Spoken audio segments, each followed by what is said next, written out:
Hello students, page number 16 से explanation चालू करते हैं। ठीक है, सबसे पहले है इसमें विद्युत क्षेत्र की तीव्रता। ये परिभाषा लगभग जो आपने 11th में गुरुत्वीय क्षेत्र की तीव्रता पढ़ी है वैसी ही है।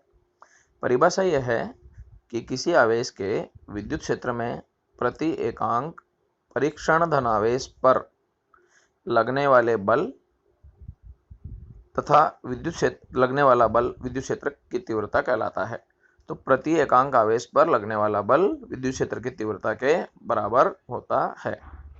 यह एक सदिश राशि है जिसकी दिशा धनावेश में बाहर की ओर होती है और ऋणावेश में अंदर की ओर होती है।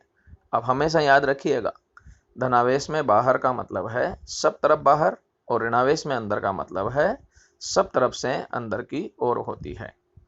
परीक्षण धनावेश का परिमाण बहुत ही कम लिया जाता है ताकि वह दूसरे आवेशों को प्रभावित न कर सके। सबसे पहले इसका फॉर्मूला लिखें अपन। तो E vector is equal to limit q not tends to 0 F upon q 0 newton per coulomb unit हो गया या वोल्ट पर मीटर हो गया। Right, limit q not tends to 0 लिखा है, इसका मीनिंग है कि इसका परिमाण इतना कम है कि वो 0 की ओर अग्रसर है। 0 नहीं है उसका वैल्यू, पर वो 0 की ओर अग्रसर है। आगे अपन चलें, सॉर्ट आउट किया तो F is equal to E q 0 के बराबर है। तो ये जो फॉर्मूला है अगर आप देखेंगे तो F equal to m a के समान हो जाता है। आगे अपन चलें, एक बार सबसे पहले पॉजिटिव चार्ज ले लिया मैंने। पॉजिटिव चार्ज को अपन ये लिख सकते हैं क्यों Q is more than 0, right. And for negative charges Q is less than 0। सबसे पहले इसमें विद्युत क्षेत्र की दिशा ज्ञात करने का नियम है। धनावेश के लिए याद रखिएगा, आवेश से बिंदु की ओर दिशा लेनी है, ऋणावेश में बिंदु से आवेश की ओर लेनी है। इसलिए धनावेश है, मान लीजिए कि आपके राइट साइड में कोई पॉइंट है तो विद्युत क्षेत्र की दिशा आवेश से बिंदु की ओर, तो राइट साइड में एरो दिख गया। अगर आपके लेफ्ट साइड में कोई पॉइंट है तो नियम वही, आवेश से बिंदु की ओर तो राइट साइड में एरो दिख गया। ऊपर की ओर होगा तो ऊपर की ओर होगा, नीचे की ओर होगा तो एरो नीचे की ओर हो जाता है। इसी तरह से ऋणावेश में ये डायरेक्शन उल्टी हो जाती है तो इन साइड में हो जाएगी। अब इसमें एक एग्जाम्पल लिया है। इस एग्जाम्पल में दो आवेश लिए हैं, प्लस में Q1 और प्लस में Q2। तीन बिंदु लिए हैं जिन पर विद्युत क्षेत्र की मान ज्ञात करना है। सबसे पहले ए बिंदु Q1 के लेफ्ट में है, बी बिंदु Q1 और Q2 के बीच में है और सी बिंदु ये Q2 के राइट साइड में है। दिख गया होगा। सबसे पहले अपन चलें, जो Q1 आवेश है उसके कारण विद्युत क्षेत्र मैंने E1 माना है, जो Q2 आवेश है उसके कारण E2 माना है। ठीक है, तो पहले ए बिंदु पर आते हैं अपन। अब ए बिंदु पर Q1 के कारण विद्युत क्षेत्र की दिशा आवेश से बिंदु की ओर, तो E1 की दिशा आपके लेफ्ट साइड में हो गई। अब Q2 के लिए आते हैं। Q2 में प्लस से वही आवेश से बिंदु की ओर, तो E2 की दिशा भी आवेश से बिंदु की ओर आपके लेफ्ट में हो गई। अगर ए बिंदु पर देखें तो E1 और E2 दोनों एक ही दिशा में आ रहे हैं तो दोनों जुड़ेंगे तो ए बिंदु पर कुल विद्युत क्षेत्र होगा E A is equal to E1 plus E2, right. अब बीच वाले बिंदु पर आते हैं। बीच वाले बिंदु पे आप देखें एक बार, सबसे पहले Q1 के लिए आवेश से बिंदु की ओर, तो ये E1 हो गया। Q2 के लिए आप देखेंगे तो आवेश से बिंदु की ओर, ये E2 हो गया। इस बिंदु पर आप देख रहे हैं E1 और E2 की डायरेक्शन अपोजिट हो जाएगी तो दोनों घटेंगे तो EB इज इक्वल टू क्या आएगा, E1 माइनस E2, राइट। अब आप आए सी बिंदु पर। सी पर आप सबसे पहले Q1 के लिए ले लें तो विद्युत क्षेत्र की दिशा आवेश से बिंदु की ओर होगी, तो Q1 से सी की ओर ले ली तो ये E1 हो गया। उसके बाद में अपन चलें Q2 के लिए।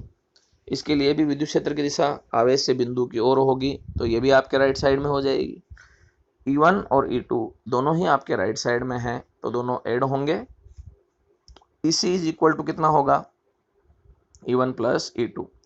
अब इसी में एक रिजल्ट भी बता देता हूँ। मान लीजिए कि E1 और E2 दोनों बराबर हैं, ठीक है। अगर बराबर हैं तो EA is equal to 2E1 हो जाएगा, EB 0 के इक्वल हो जाएगा और EC 2E1 के इक्वल होगा। इसका मतलब ये हुआ कि दो सजातीय आवेश हैं।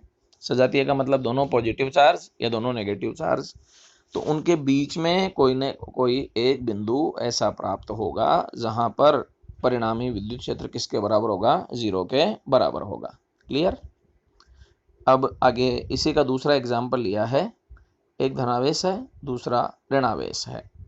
पहला प्लस Q1 है, दूसरा माइनस में Q2 है। क्लियर। वही तीन बिंदु लिए हैं अपन ने, A, B और C। पहले A बिंदु के लिए चलें। विद्युत क्षेत्र की दिशा आवेश से बिंदु की ओर, तो E1 की डायरेक्शन आपके लेफ्ट में हो गई।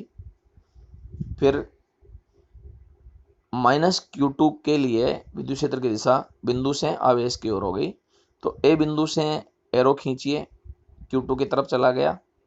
तो A बिंदु पर अगर आप देखें, E1 और E2 की डायरेक्शन एक दूसरे के अपोजिट हो रही है, ठीक है। दोनों सबरेक्ट होंगे, तो EA is equal to E1 minus E2, right. Between the charges, बीच में कोई पॉइंट ले लेते हैं अपन B। उस पर अगर आप देखेंगे तो सबसे पहले Q1 चार्ज से देखें आप, तो धनावेश है, आवेश से बिंदु की ओर हो जाएगी E1 की दिशा। दूसरा Q2 ऋणावेश है, इसके लिए बिंदु से आवेश की ओर हो जाएगी, तो माइनस के लिए E2 की दिशा हो जाएगी।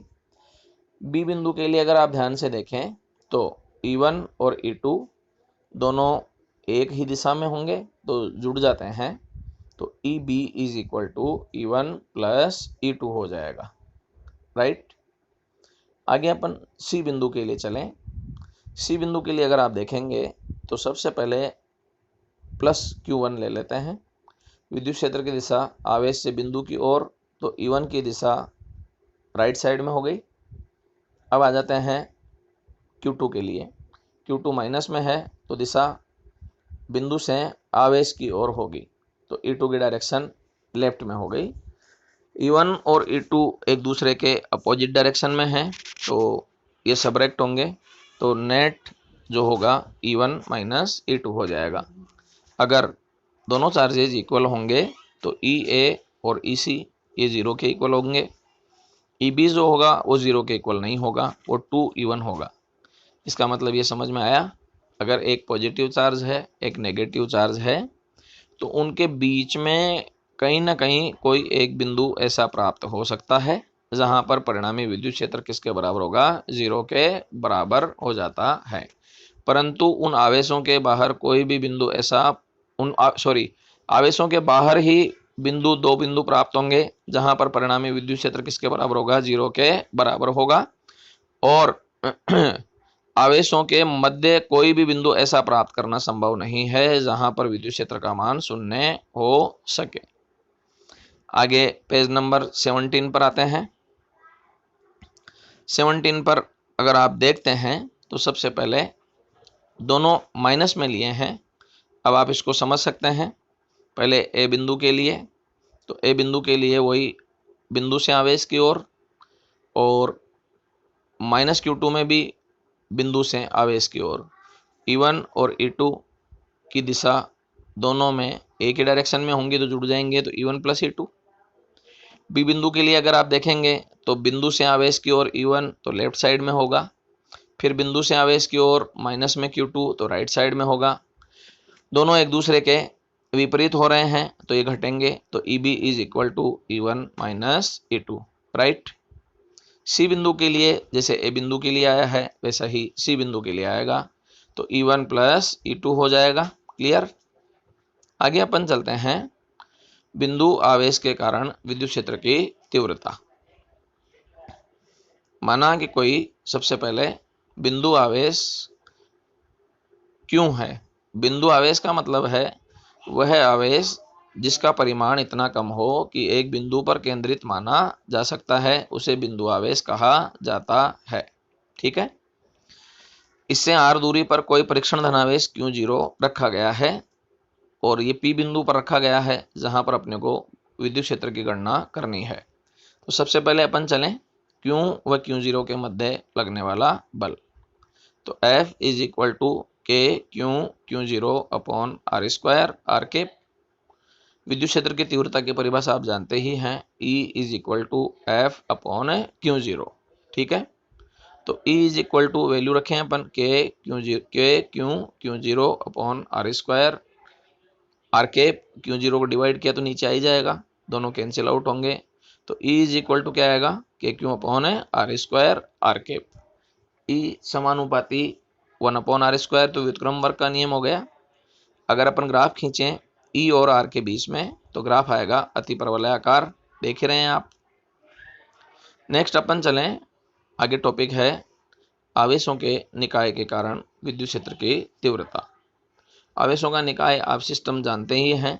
माना कि कोई आवेशों का निकाय है जिसमें n आवेश हैं। इस निकाय के कारण किसी बिंदु P पर विद्युत क्षेत्र की तीव्रता ज्ञात करनी है। तो सबसे पहले जो आवेश लिए हैं Q1 Q2 कहाँ तक लिए हैं, Qn तक ले लिए। ठीक है।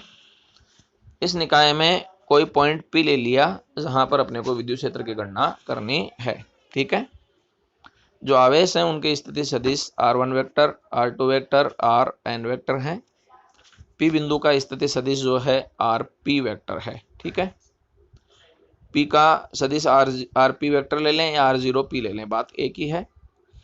P बिंदु पर एक परीक्षण धनावेश Q0 रख दिया तो Q1 Q0 को रिपेल करेगा, तो Q1 के कारण जो विद्युत क्षेत्र होगा वो E1 हो जाएगा, Q2 के कारण होगा वो E2 हो जाएगा और Qn के कारण होगा वो En हो जाएगा।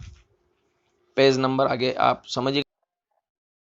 तो सबसे पहले अपन इस नेक्स्ट पेज पे देखें, आवेश Q1 के कारण P बिंदु पर विद्युत क्षेत्र की तीव्रता P1 is equal to KQ1 upon R1P magnitude का स्क्वायर। ठीक है। और R1P केप हो गया। ठीक है। Q0 के कारण P पर तीव्रता अगर आप लेंगे तो E2 is equal to KQ0 upon R0 P का मैग्नीट्यूड का स्क्वायर R0 R2P हो जाएगा। इसी तरह से Qn के कारण अगर ज्ञात करेंगे तो En is equal to KQn upon RNP का मैग्नीट्यूड का स्क्वायर RNP केप हो जाएगा। ठीक है। तो समीकरण 1 2 3 ले लिए। P बिंदु पर परिणामी विद्युत क्षेत्र की गणना करनी है तो E vector is equal to E1 vector plus E2 vector and so on En vector. ठीक है। तो समीकरण 1 2 और 3 से अगर मान रखें आप तो इसमें आता है E vector is equal to KQ1 upon R1P का मैग्नीट्यूड का square R1P cap plus KQ2 upon R2P magnitude का square R2P cap and so on KQn upon RNP का मैग्नीट्यूड का स्क्वायर RNP का केप। ठीक है। सिग्मा के रूप में लिखा जा सकता है तो E vector is equal to sigma i बराबर 1 से लेकर कहाँ तक होगा, n तक, KQi अपॉन RIP का मैग्नीट्यूड का स्क्वायर एंड RIP केप हो जाएगा। ठीक है। अगर और थोड़ा एक्सपांड करें तो E vector is equal to i from 1 to n KQi upon RP minus RI का मोड का स्क्वायर RIP के। ठीक है। आगे अपन चलते हैं विद्युत द्विध्रुव। सबसे पहले विद्युत द्विध्रुव की परिभाषा है दो समान परिमाण के आवेश जिनकी प्रकृति एक दूसरे के विपरीत हों और बहुत ही अति निकट रखे गए हों तो जो सिस्टम बनता है उसको विद्युत द्विध्रुव कहा जाता है। उदाहरण है NaCl और HCl। NaCl में Na पॉजिटिव Cl नेगेटिव हो जाएगा, HCl में H पॉजिटिव और Cl नेगेटिव हो जाता है। इसी तरह से NaOH KOH ये एग्जाम्पल है, आपने केमिस्ट्री में पढ़ा भी है। आदर्श द्विध्रुव के लिए आवेशों का परिमाण बोथ अधिक होना चाहिए और उनके मध्य की दूरी काफी कम होनी चाहिए। क्लियर है? तो माइनस क्यू और प्लस क्यू आवेश ले लिए, दोनों के बीच की दूरी 2a ले ली। ये पेज नंबर नेक्स्ट 19 से बोल रहा हूं मैं। दोनों के बीच की दूरी 2a इसलिए लेते हैं, कैलकुलेशन में सरलता रहती है। तो मिड पॉइंट से अगर आप दूरी देखेंगे तो दोनों की a हो जाती है। NaCl आप समझ ही गए। नेक्स्ट अपन चलते हैं द्विध्रुव आघूर्ण। ठीक है, द्विध्रुव आघूर्ण में परिभाषा यह रहती है कि किसी विद्युत द्विध्रुव में आवेश के परिमाण तथा उनके मध्य दूरी का गुणनफल द्विध्रुव आघूर्ण कहलाता है। सदिश राशि है जिसकी दिशा ऋणावेश से धनावेश की ओर होती है। इसके बाद में इसमें 2-3 न्यूमेरिकल हैं, एक बार आप देखने की कोशिश कीजिए। बाकी इन न्यूमेरिकल्स को कल एक्सप्लेन करते हैं। Thank you.